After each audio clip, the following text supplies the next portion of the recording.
नमस्कार, सत श्री अकाल मेरे दोस्तों। स्वागत है हमारे YouTube channel NPS study centre में। आज हम देखने वाले हैं कि एनटीपीसी 9/2/2021 को जो एग्ज़ाम हुआ था आपका, उसका आज हम मैथ का एनालिसिस करने वाला है। जैसा कि आपको मालूम है कि मैं आपको रेगुलर मैथ करवा रहा हूँ। अभी 1-2 दिन गैप हो रहा है क्योंकि एग्ज़ाम चल रहा था, एग्ज़ाम ख़त्म हुआ है। फिर अब हम रेगुलर जो है आपके लिए अब जो है एनटीपीसी के लिए फुल आपको मैथ ला कर देंगे। ये सिर्फ आपको प्रीवियस है, मैं अब जो है आपको नया नया तरह का भी मैथ का क्वेश्चन लाता रहूँगा, जो आपको जो है एग्ज़ाम में पूछने लायक हो सकते हैं, वो भी पूछ भी सकते हैं, ऐसा मैं लाने वाला हूँ। और साथ ही साथ आपको जीके जीएस भी लाऊंगा। जीके जीएस मस्ट है आपको, क्योंकि आपका एनटीपीसी के एग्ज़ाम में जो है आपको मालूम होना चाहिए कि 30 मैथ, 30 रीजनिंग और 40 जीके जीएस है आपका। तो आप समझ रहे हैं, आप ये 2 सेक्शन को आप मजबूत कीजिए पहले अच्छे से, क्योंकि अगर आप मैथ मजबूत करते हैं तो आपका रीजनिंग ऑटोमेटिक मजबूत हो जाता है। लेकिन मैं आपको रीजनिंग भी कराऊंगा, ठीक है। साथ ही साथ ये हो गया आपका कितना, तो 60% आपके हाथ में आ जाएगा किसी भी हाल में। इसके बाद बचा आपका जीके जीएस, वो मैं आपको रेगुलर करा रहा हूँ। उसे भी अगर आप कर लेते हैं अच्छे से, तो आपका कम से कम तो 20 से 25 नंबर आपके हाथ में आ जाना चाहिए किसी भी हाल में। तो कितना हो जाएगा टोटल, 85 के आसपास नंबर, 80 से 85 के आसपास के नंबर, मतलब आपका प्री कंफर्म है। और ठीक ऐसा ही आपको मेंस में पूछा जाता है, जो कि आपके लिए बहुत ही फ़ायदेमंद होगा। और साथ ही साथ जो है इसके अलावा आप बिहार एसएससी भी फ़ायदेमंद हो सकता है इसके लिए, क्योंकि वहाँ भी मैथ है, साइंस है, जीके है, ये सारे चीज़ है, रीजनिंग भी है। इसके साथ ही आपका जो है और कोई भी एग्ज़ाम हो, या आपका ग्रुप डी हो, जैसे ग्रुप डी हो, वहाँ भी आपका जो है ये सारा चीज़ काम आ जाएगा। तो चलिए आज हम देखते हैं मैथ के लिए, और उम्मीद है आपको सारे सेशन अच्छे लगते होंगे। साथ ही साथ अगर आप पीडीएफ लेना चाहते हैं तो पीडीएफ जो है आपको हमारे टेलीग्राम चैनल में मिलता है, डिस्क्रिप्शन में लिंक है, उससे जाके आप ले सकते हैं। तो चलिए शुरू करते हैं इसका। हम पहले प्रश्न की ओर चलते हैं, बढ़ते हैं। पहला क्वेश्चन है आपका यहाँ पे, इसको मैं थोड़ा सा और बड़ा कर दूँ ताकि आपको अच्छे से दिखे। अब दिख रहा है? हाँ, चलिए ठीक है। पहला क्वेश्चन कहता है, एक सेनाध्यक्ष अपने 40,125 सैनिकों को एक वर्गाकार आकृति के रूप में पंक्तियों और स्तंभों में व्यवस्थित करना चाहता है। व्यवस्थित करने के बाद जो है उसने पाया कि उनमें से कुछ सैनिक जो है बच गए, तो शेष सैनिकों की संख्या क्या होगी। देखिए क्या कहा है इसने कि एक वर्गाकार आकृति में, वर्गाकार आकृति मतलब कि आपका स्क्वायर की बात हो रही है। जब स्क्वायर की बात हो रही है, इसका मतलब हमारा इसका एरिया क्या होता है, जब हमारा ए साइड बैठता है, सब साइड तो ए साइड ही बैठेगा हमारा, तब इसका एरिया क्या होता है हमारा, ए स्क्वायर हो जाता है। क्या होता है, ए स्क्वायर हो जाता है। तो मतलब ए स्क्वायर हो गया, तो इसी का वैल्यू क्या दिया है आपका, 40,125 के आसपास में। अब ये डायरेक्ट नहीं निकालना है। क्यों नहीं निकालना है भाई, क्योंकि आपका जो है ए स्क्वायर इसके लमसम में आना चाहिए, कितना के, 40,125 का। जब 40,125 के लमसम में जाएगा तो वो आपको देखना है। जैसे आप यहाँ देख रहे होंगे कि आप अगर 40,000 लेते हैं, सिर्फ कितना लेते हैं, 40,000, तो ये किसका स्क्वायर होता है, ये आपका 200 का स्क्वायर होता है। किसका स्क्वायर होता है, 200 का स्क्वायर होता है। 200 का स्क्वायर कितना होता है, 40,000। लेकिन हमारा यहाँ सैनिक कितने हैं टोटल, तो 40,125 है। कितने हैं, 40,125। मतलब कि उन 40,000 सैनिकों को जो है ना, आप जो है ना एक पंक्ति में, स्तंभों में बैठा सकते हैं चारों तरफ से मिलाकर। तो कितने कितने बैठा देंगे आप, 200 इधर, 200 इधर, 200 इधर, 200 इधर बैठा दिया आपने, क्योंकि स्क्वायर पर ही निकला था ना आपका 40,125 सैनिक का। तब क्या हो गया, अब बचा कितना, तो 40,000 में आपका ये घटाइएगा 40,125 के, तो कितना हो जाएगा आपका, टोटल 125 रिमेंबर बच जाएंगे सैनिक आपके। तो कितने सैनिक नहीं बैठ पाएंगे, तो 125 सैनिक जो है इन आपका वर्गाकार आकृति में नहीं बैठ पाएंगे। तो आंसर क्या हो जाएगा इसका आंसर, तो 125 सैनिक आपके बच गए। ऑप्शन 2 जो है 2 का यह सही उत्तर है। चलिए आगे बढ़ते हैं नेक्स्ट प्रश्न की ओर। उम्मीद है आपको पिछला प्रश्न अच्छा लगा होगा। अगर थोड़ा सा समझने में दिक्कत आती होगी तो 1-2 बार जरूर रिपीट कर लें इसको पीछे से, क्योंकि अगर मैं इसको रिपीट फिर करूं तो आपका टाइम भी थोड़ा सा ये होगा। आप जो है ना उसको अच्छे से आप एक बार रिपीट चेक कर सकते हैं। आगे देखते हैं, तो अगला क्वेश्चन क्या कहता है, साइन इनवर्स जो है आपका 1/√2 है, तो इसका मुख्य मान क्या होगा, मतलब आपका थीटा का मान जो है ना आपसे पूछा जा रहा है। आप यहाँ देख रहे होंगे कि साइन इनवर्स 1/2 किसका मान दे रहा है आपको, sine inverse equal to sine inverse 1/2 जो है आपका, ये आपका थीटा का मान ही दे रहा है। तो डायरेक्ट थीटा का मान तो नहीं निकाल पाएंगे ना यहाँ पे, तो क्या करते हैं तब साइन का इन्वर्स है, मतलब कि आप जानते होंगे कि 1 का पावर में अगर -2 लिखा रहता है तो वो क्या होता है आपका सॉरी ए यहाँ लिखते हैं, ए अच्छा समझिएगा, ए के पावर -2 लिखा रहता है तो हम लोग क्या करते हैं 1/a/2 करते हैं। क्यों करते हैं भाई, जब ये ऊपर जाता है आपका ए स्क्वायर के ऊपर जाता है तो क्या होता है साइन ऊपर वाला बदल जाता है, क्या हो जाता है बदल जाता है, नीचे अगर प्लस है तो ऊपर माइनस, नीचे माइनस है तो ऊपर प्लस।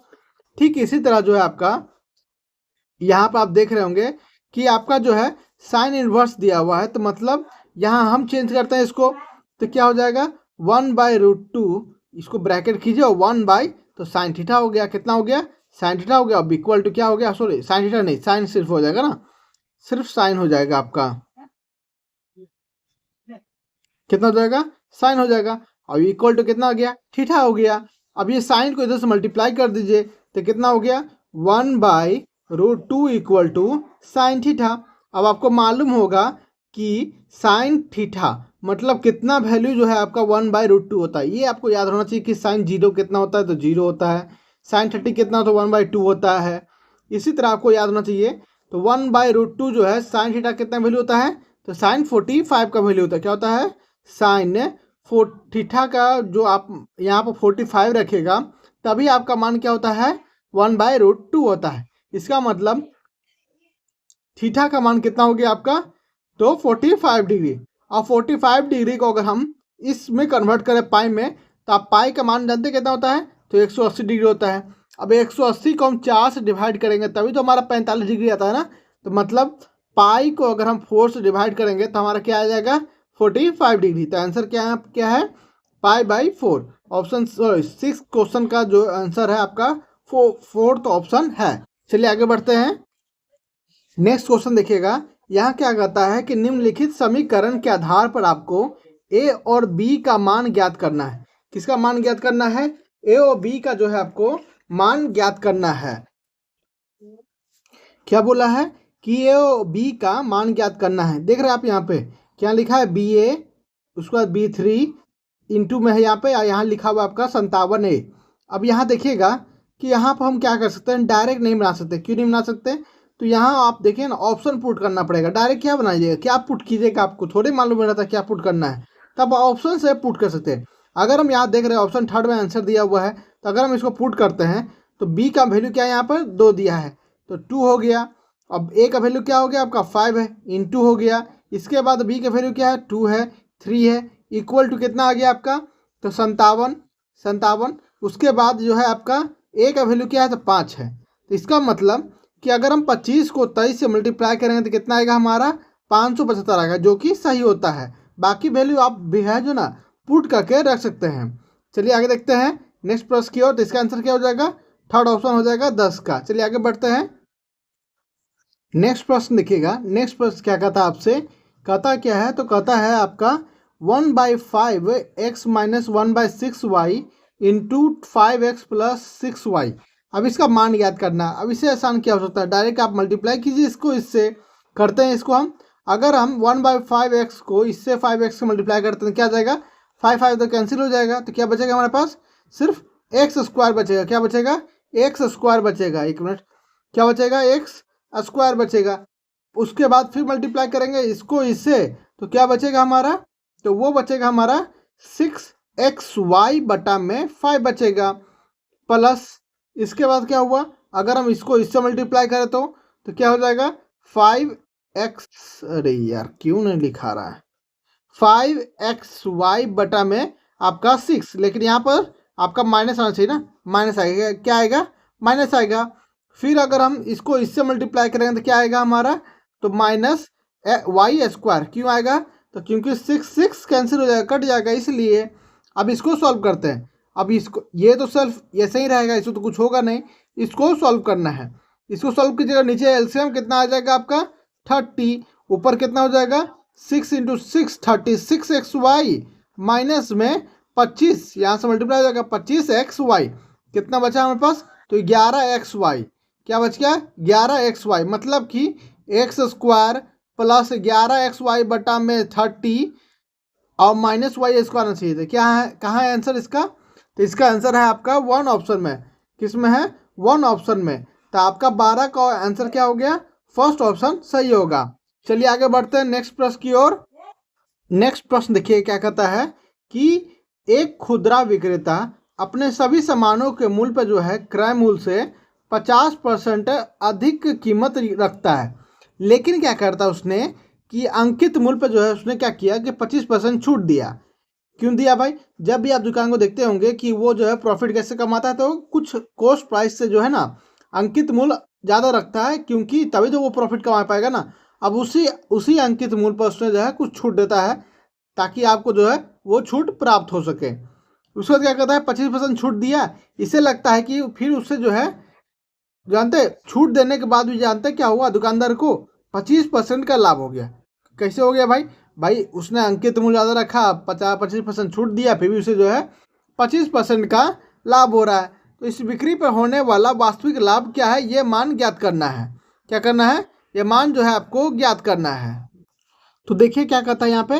तो इसका कहने का मतलब ये है कि मान लीजिए उसने जो है 50% अधिक अंकित किया, लेकिन उसने क्या किया 25% का जो है ना नुकसान पर बेचा। अब इसको बेचा तो इसको हम सक्सेसिव के हिसाब से लगाते हैं। तो देखिए यहाँ पता चल जाएगा आपको, बाकी जो नुकसान हो रहा है उसका, ये मतलब प्रॉफिट हो रहा है, कितने पर हो रहा है? एक मिनट, वास्तविक प्रॉफिट ना, हाँ वास्तविक प्रॉफिट कितना पर हो रहा है ये आपको पता करना है। अब यहाँ देख रहे होंगे कि ये कितना हो गया आपका 25% हो गया ना, मतलब 25 हो गया। माइनस में यहाँ कितना आ जाएगा आपका 1250 बटा में 100 आ जाएगा ना। कटेंगे तो कितना आ गया 12.5%। कितना? 12.5%। मतलब उसने जो है 25% का लाभ पर तो कमा रहा है, लेकिन साथ ही साथ जो है ना ये टोटल कितना हो रहा है इसके पास जो लाभ हो रहा है, इसको घटा देंगे तो कितना हो जाएगा 12.5। कितना हो जाएगा 12.5 जो है ना इसका वास्तविक लाभ ही हो रहा है। कितना हो रहा है 12.5। तो इसका आंसर क्या हो गया? ऑप्शन 4 जो है यह सही हो गया। चलिए अगले प्रश्न की ओर बढ़ते हैं। नेक्स्ट क्वेश्चन देखिए क्या कहता है। कहता है एक रेलगाड़ी जो है आपका 75 किलोमीटर प्रति घंटे की रफ्तार से चल रही है। इस रेलगाड़ी द्वारा 250 किलोमीटर की दूरी तय करने में लगने वाला समय ज्ञात कीजिए। अब देखिए ये कहता क्या है आपका कि कितना दिया आपका 75 दिया है स्पीड, इसके बाद 250 किलोमीटर टी निकालना है। क्या निकालना है? टी निकालना है। अब इसको काटते हैं हम, तो काटिए कितने बार में कट जाएगा 15 पचे 50 पचे 3 पचे 2 पचे, हाँ सॉरी सॉरी सॉरी, कितना हो जाएगा ये 10 पचे 10 पचे। इसके बाद हो गया आपका टी बराबर में क्या हो जाएगा 10/3। कितना हो गया 10/3।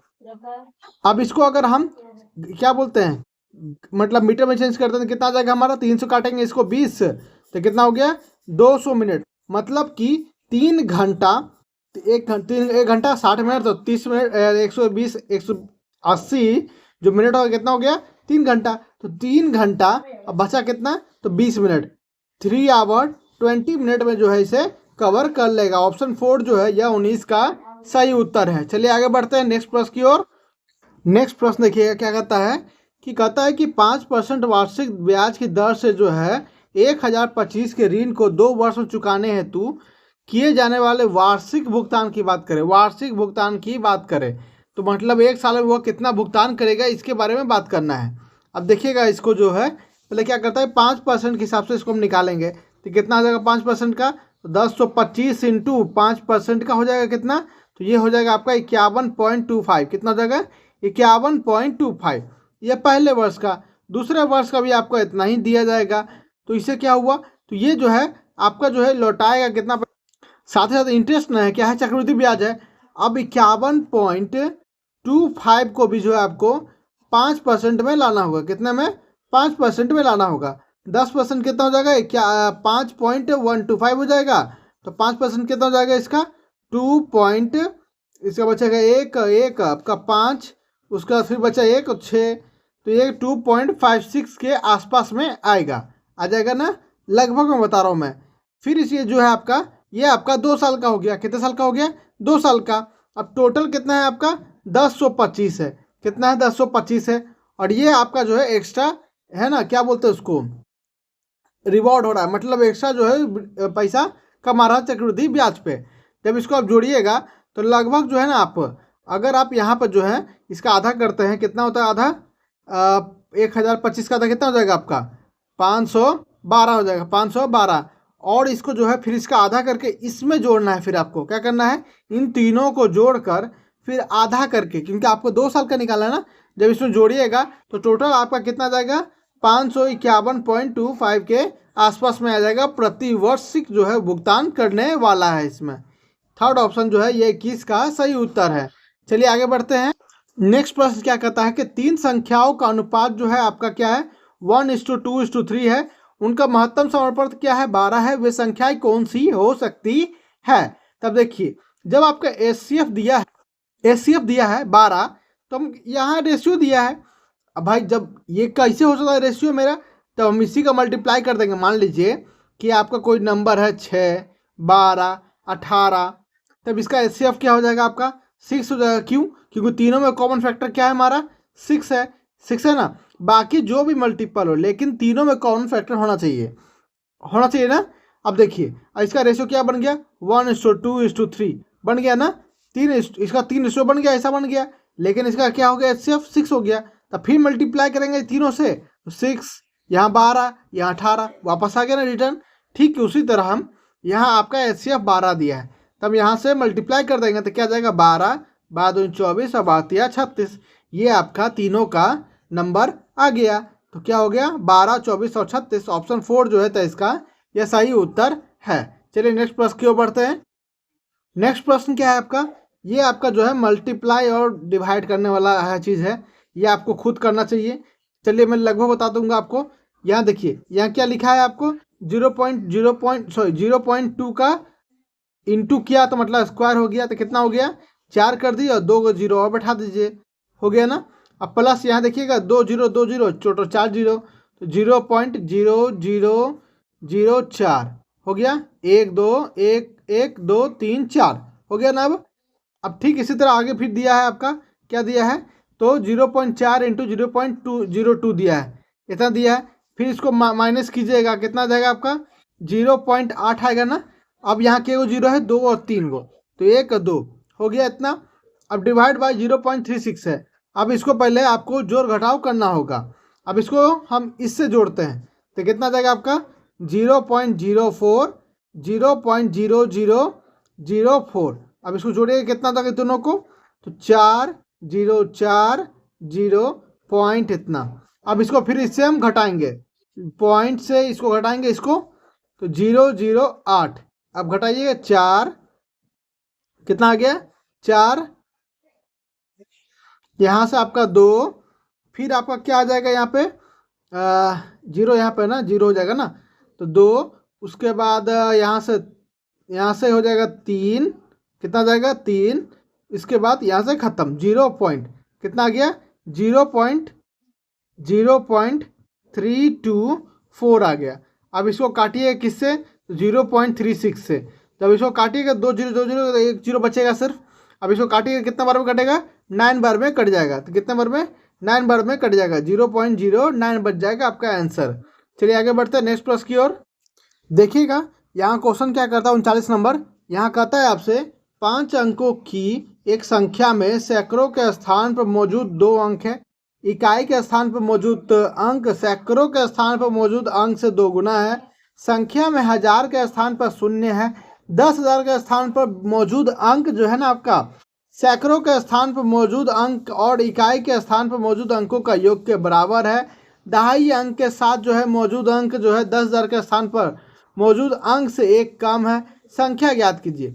अब इतना लंबा चौड़ा मैंने पढ़ लिया, समझ में कुछ नहीं आया होगा, ये गारंटी लेकर मैं कहता हूँ आपसे। अब इसको क्या किया जाए, तो बात देखिए, अगर आप चाहे तो खुद से भी ट्राई कर सकते हैं अलग से ऑप्शन लेके। अगर आपसे ऑप्शन लेते जैसे यहाँ कहता है ना आपका कि मौजूद सैकड़ों के स्थान पर क्या होना चाहिए 2 अंक होना चाहिए। अब भाई सैकड़ों के स्थान पर 2 अंक होगा तो वो आप देखिए। तो लेकिन यहाँ मैं क्या करना चाहता हूँ, यहाँ मैं यह करना चाहता हूँ कि आप क्या कीजिए कि आप ऑप्शन से चलिए। क्यों चलिए भाई, क्योंकि आपको वहाँ समय नहीं बचेगा। आपको वहाँ पे मास्टर डिग्री नहीं करना है, बल्कि आपको जॉब लेने हैं। तो 2 अंक चाहिए या 3 अंक चाहिए, या जैसा भी आपका क्वेश्चन के एग्जाम हो रहा है 1 अंक 1 पॉइंट के लिए, तो आपको वो करना है, लेना है। आपका क्वेश्चन हार्ड या सिर्फ हल्का सा मतलब नहीं है, आपको नंबर उतना ही मिलना चाहिए। तो क्या कीजिए, इसको आप ऑप्शंस लेके चलते हैं। ऑप्शंस लेके चलते हैं, यहाँ से देखिएगा, यहाँ कहता है कि 5 अंकों की संख्या है, 5 अंकों की संख्या तीनों है। चलिए आगे देखते हैं। सैकड़ों के स्थान पर जो है अंक 2 है। सैकड़ों के स्थान पर देखिएगा, सैकड़ों मतलब हो गया आपका ये वाला स्थान, मतलब 100 का जो होता है इसको क्या कहते हैं, सैकड़ा कहते हैं। इसको क्या कहते हैं, दहाई कहते हैं। और एक रहता तो इसको क्या कहते हैं, इकाई कहते हैं। क्या कहते हैं, इकाई कहते हैं। तब यहाँ देखिए कहता है कि मौजूदा अंक जो है सैकड़ों स्थान पर 2 है, मतलब चारों कर रहा है। आगे चलते हैं, कहता है कि इकाई के स्थान पर मौजूद अंक जो है ना, सैकड़ों के स्थान पर मौजूद अंक से दुगना है, मतलब 2 का दुगना है इधर है, तो 4 है। हाँ, 4 चारों में है, मतलब ये भी यहाँ तक संतुष्ट हो गया। आगे चलते हैं, संख्या में 1000 के स्थान पर शून्य है। 1000 के स्थान पर शून्य है, 3 जीरो, इसको देख दीजिए, हाँ है ना। 1000 क्या होता है, 1000 पे, तो यहाँ पे आपका शून्य होना चाहिए, शून्य है तो एकदम चारों में है। चलिए आगे बढ़ते हैं। 10,000 के स्थान पर जो है मौजूदा अंक क्या होना चाहिए, तो सैकड़ों के स्थान पर मौजूदा अंक का अंक और इकाई के पर मौजूद अंकों का योग के बराबर, मतलब इसका और इसका अंक का योग जो है इधर होना चाहिए। तब इधर है 6, 4 2 6, 4 2 6, 4 2 6, 4 2 6, है ना। तो मतलब ये 4 हो, यहाँ तक कंडीशन मेरा ठीक है। अब चलते हैं, आगे चलते हैं। नेक्स्ट आता है कि दहाई स्थान पर मौजूद अंक जो है ना आपका, 10,000 के स्थान पर मौजूद अंक से एक कम होना चाहिए। एक कितना होना चाहिए, एक कम होना चाहिए। एक मिनट रुकिएगा, अरे यार सीधा हो जाए। हाँ, क्या होना चाहिए, एक कम होना चाहिए। मतलब यहाँ क्या कहता है, दहाई अंक मतलब मैंने बताया था आपको 10वां अंक हो गया। ये जो मेरा लाइन खींचा आपको अभी, उसके बाद कहता है कि 10,000 के स्थान पे, मतलब कि ये हो गया ना 10,000 के स्थान पे, जैसे 10,000 क्या हो गया, 3 2 5, तो ये 5वें स्थान पे हो गया। तो 10,000 के स्थान पर जो मौजूद अंक से एक कम होना चाहिए, मतलब यहाँ 6 है, 6 से एक कम होना चाहिए। तब यहाँ इस दहाई अंक पर 5 कहाँ है, तो यहाँ ऑप्शन थर्ड में दिख रहा है, दिख रहा है ना, 60,254। तो इसका आंसर 39 का क्या आ गया हमारा, थर्ड ऑप्शन आ गया। अगर कोई क्वेश्चन में आपको लगता है कि कहीं से, अगर आपको लगता है कि एक्स्ट्रा आप अलग से मतलब कुछ क्या बोलते हैं, मतलब तरीका बहुत अलग अलग होते हैं बनाने का मैथ का, तो आप जरूर कमेंट में करके बता सकते हैं, क्योंकि सभी का तरीका थोड़ा सा अलग होता है, समझने का भी थोड़ा सा। लेकिन मैं आपको ट्राई करता हूँ कि कम से कम चीज़ से आपको समझ में आ जाए, ताकि आप जो है वहाँ पर बना सके। उम्मीद है आज मैं यहीं तक देता हूँ। टोटल मैंने आपको 10 क्वेश्चन कराए आज। इसी तरह मैं आपको 3 क्लास में टोटल 30 क्वेश्चन करा दूंगा इसका, ठीक है। तो उम्मीद करता हूँ आपको ये सेशन बहुत अच्छा लगा होगा। अगर अच्छा लगा तो अपने चैनल को लाइक, सब्सक्राइब, कमेंट और शेयर करना ना भूलें। तो मिलते हैं नेक्स्ट वीडियो में। धन्यवाद।